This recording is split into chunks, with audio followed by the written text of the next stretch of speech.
안녕하세요. 저는 오늘 폐암검진에 대해서 말씀을 드리도록 하겠습니다. 저는 서울백병원 가정의학과와 건강검진센터에서 근무하고 있는 박혜나입니다. 자, 폐암은요, 정말 무서운 암입니다.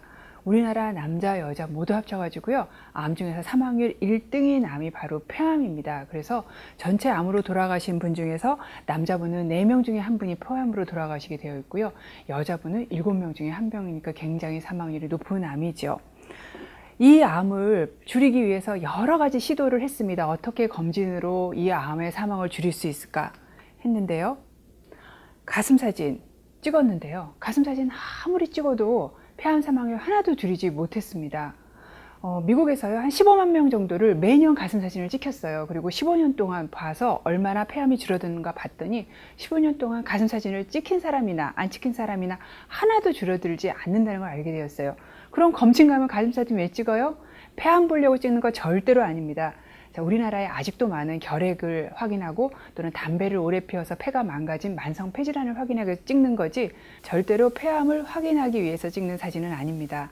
검진이 끝나고 환자분들이 저한테 이렇게 얘기를 하세요.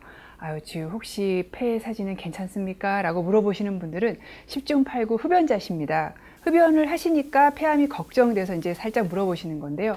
이 사진이 괜찮다고 해가지고 절대로 폐암이 없다고 할 수는 없습니다. 왜냐하면 이 사진에서 나타나려고 하면 폐암 크기가 한 2cm는 돼야 되는데 2cm 정도 되면 사실은 다른 데서 다 전이가 되어버리기 때문에 수술을 할 수 없는 암이거든요. 그러니까 이 사진이 괜찮다고 안심을 하고 계속 담배를 피우셔서는 안 됩니다.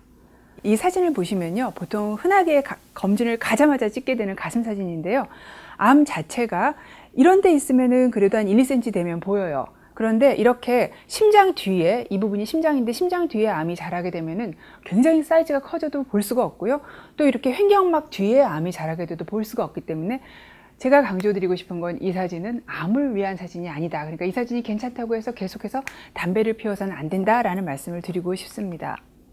자, 그 다음에 검진에 가서 하시는 검사 중에서 폐기능 검사가 있습니다. 이렇게 입에다가 마우스피스를 끼고 실컷 숨을 들어 마셨다가 내뱉는 검사인데요. 이거 역시 암을 보기 위한 검사가 아닙니다. 말 그대로 폐의 기능을 보기 위한 검사고요. 우리가 암을 보려면 폐의 모양을 봐야 되는데 폐 모양을 보는 검사가 아니라서 역시 이 검사에서 괜찮다고 해서 폐암이 없는 거 절대로 아닙니다.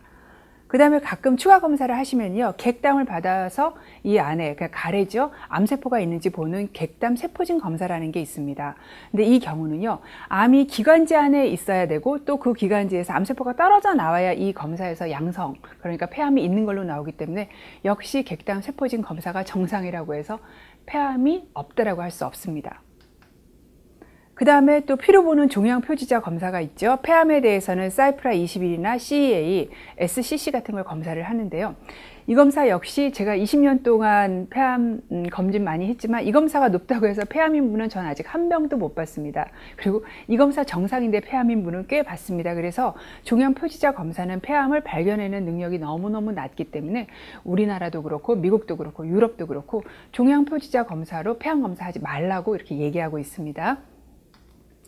그 다음에 이제 획기적으로 나온 게 저설량 홍부 CT입니다. 보통 CT가요, 6mm 시바트라는 굉장히 많은 양의 방사선을 노출을 합니다. 그런데 저설량 홍부 CT는요, 방사선 양을 6분의 1인 1mm 시바트로 줄였습니다. 근데 이 검사는요, 이게 심장인데 심장 뒤에 있는 암들도 다 잡아낼 수가 있고 크기가 0.5cm만 좀 넘게 돼도 다 잡아낼 수 있거든요. 그래서 저설량 홍부 CT가 아주 획기적으로 폐암을 검사할 수 있는 방법으로 최근에 나온 검사 방법입니다. 자, 그래서 우리나라 국가암 검진에서는요, 2015년에 새로 폐암 검진 가이드라인을 만들었습니다. 그 전까지는 뭐라고 얘기했냐면요, 폐암은 나타날 때 정도 돼서 증상이 있어서 병원에 갈 때는 어차피 수술 못한다.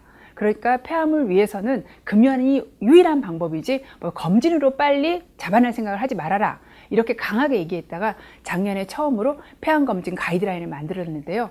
뭐라고 얘기했냐면은 30감년 이상 흡연을 한 사람, 나이는 55세부터 74세, 금연을 하신 분은 15년 이내의 분들은 폐암 검진을 받는 게 좋다. 어떻게? 매년 받는 게 좋고, 검사 방법은 조금 전에 소개해드린 방사선 조사량이 적은 저설량 홍보 CT로 하는 것이 좋다고 얘기를 했습니다. 여기서 30감년이 뭔지 약간 궁금해 하실 것 같은데요.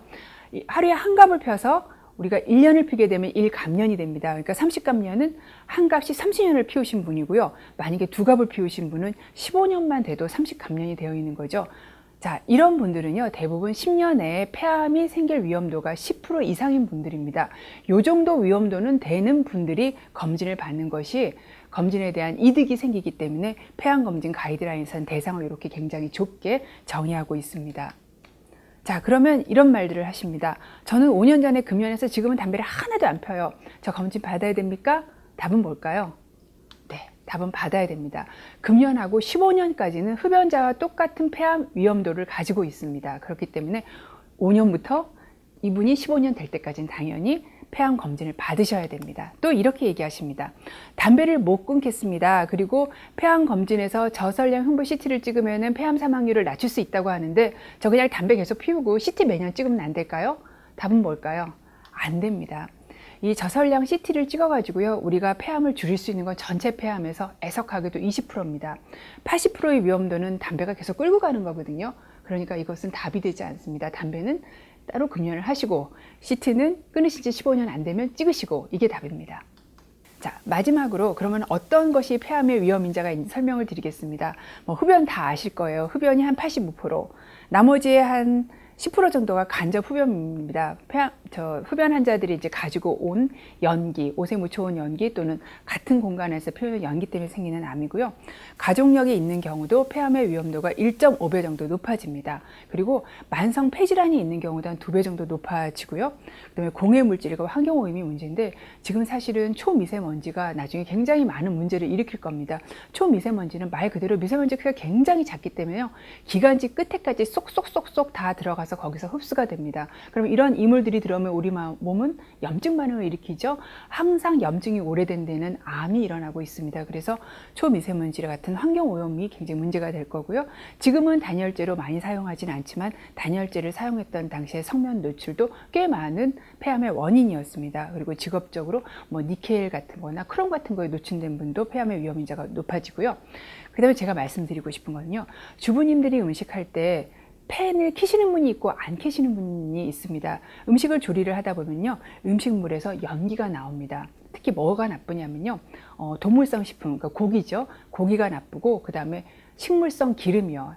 상온에서 액체인 그 기름이 탈 때는 정말 많은 발암물질이 나옵니다. 그렇기 때문에 주부님들 집에서 요리하실 때 좀 시끄럽고 전기료가 걱정이 되시더라도 반드시 공기를 빼주는 후드를 켜고 요리를 하시는 것이 여자분들이 폐암이 좀 덜 생기게 되는 어떤 결과를 낳을 수 있습니다. 그래서 음식물 조리 유의하시라는 거 제가 끝으로 당부드리고 싶습니다.